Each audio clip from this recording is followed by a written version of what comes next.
What's going on, guys? Welcome back to the channel.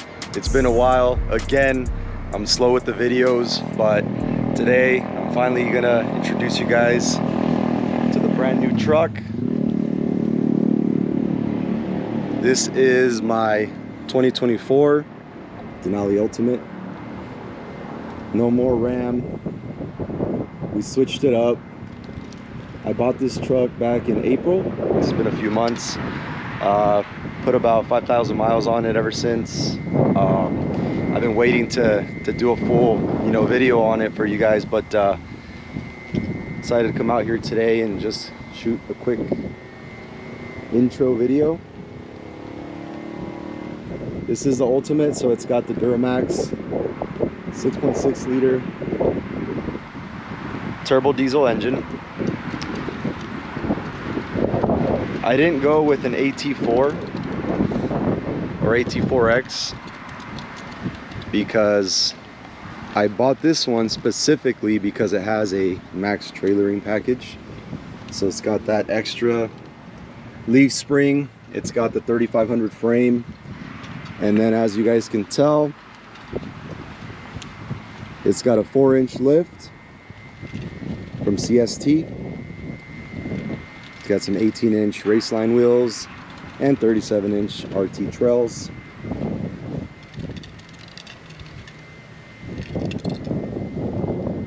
It's got the Fox 2.0 performance shocks, and then I also did an upgraded tie rod end kit from Dirt Series. It's also got an upgraded upper control arm box from CST.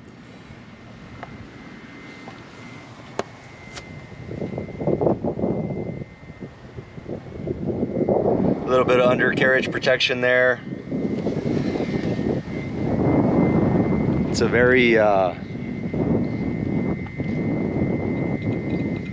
shiny truck from what I'm used to, having the black on black. I try to do something different, specifically this silver color, because it had the 3500 frame. But so far, I have been loving this thing, man. It rides way better than the Power Wagon did. Even when it was stock, it rode way better. But once you change out the suspension on it, I mean, this thing it rides wonders. It's like a Cadillac. So it's got the brown interior with the suede.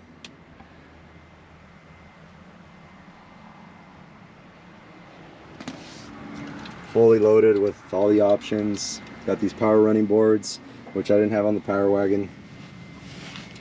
Here's the sticker, and the difference here between the total payload capacity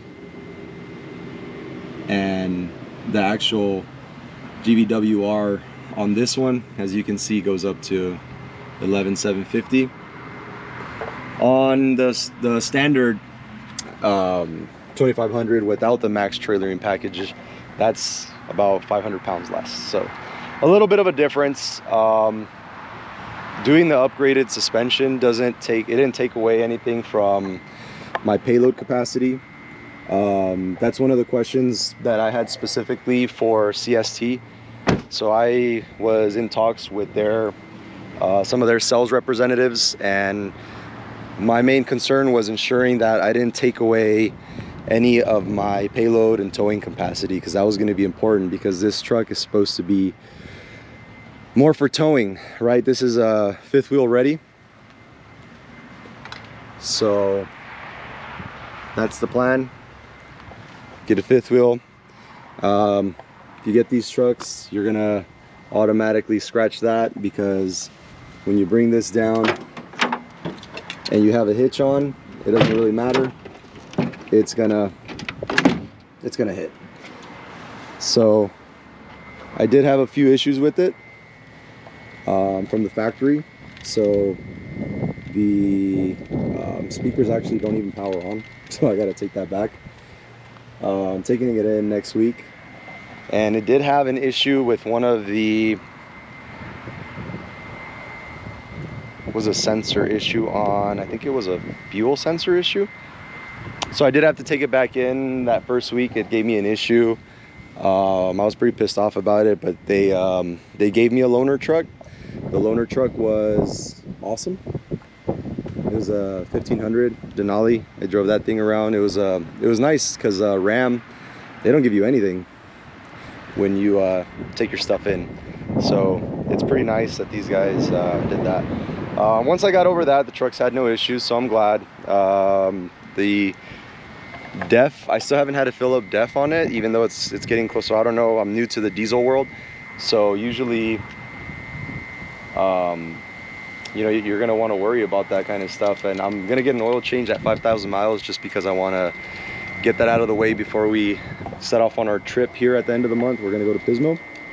It's gonna be about 1,000 to 1,500 miles round trip, so I want to get the oil changed before we set off on that. Change the oil, fill up the def, do all that good stuff. I'm going to tow a little trailer, nothing crazy, but we are going to load it up with a bunch of stuff in the back. Shouldn't be a big deal for this truck, but I'm happy with it. This thing is awesome. I can't wait to take it out. I've gone up a few hills and taken a few dirt roads with these Fox shocks, and it is just, I mean, it rides smooth. With the factory suspension and whatnot, that thing was riding, I mean, it rides smooth. It's still smoother than the Ram, but this setup right here is the way to go. Did have to trim a little bit to fit these wheels and tires. The offset is a 0, so they poke out slightly.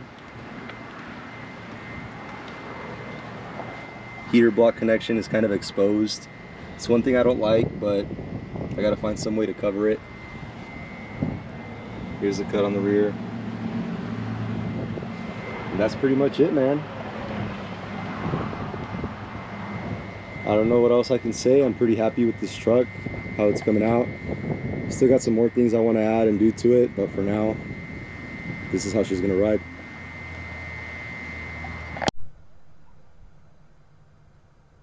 So the one thing about this truck is I haven't been able to get the calibration for the wheels and tires done. So I get a lot of alerts, you know, the tire pressure is off and all that good stuff. But I think my fuel economy, it's pretty low right now because I've been driving around the city, but I've been able to get it up to about 16, 17 miles per gallon, which isn't bad, considering, you know, it's got the lift and it's got the bigger tires on it and whatnot. Before I swapped it out and I was driving it on the highway, I was getting close to 21, 22 on, you know, short 80-mile trips. So my guess is that, you know, on a longer trip, you know, that thing probably get up to 25, 26, whatnot, without a trailer and, you know, driving. So it's not bad. I mean, the fuel economy on these things is much better than, you know, anything I ever saw on the Power Wagon. You know, there's still some things I'm getting used to that are different. You know, I wish I had more console space like I did on the Power Wagon. One thing that I do like is I still have this holster here, so I can, you know, slide my my pistol in there when I'm driving around. Man, look at that. There goes a... I still like the Power Wagons. They're nice trucks. Beautiful trucks. Yeah, everything else in this truck, man, is great. I'm loving the tech on it.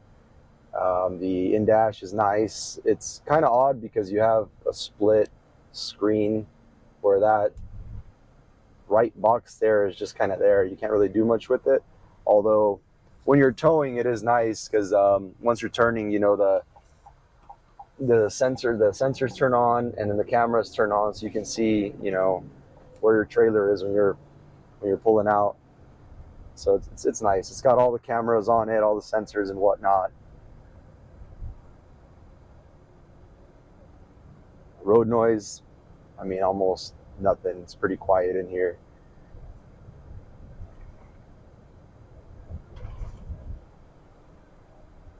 For some reason, the Power Wagon had a ton of axle hop, and this one doesn't. I'm not sure what was going on there, but that was a stock suspension too from Ram. So this one's got the upgraded suspension like I showed you guys earlier.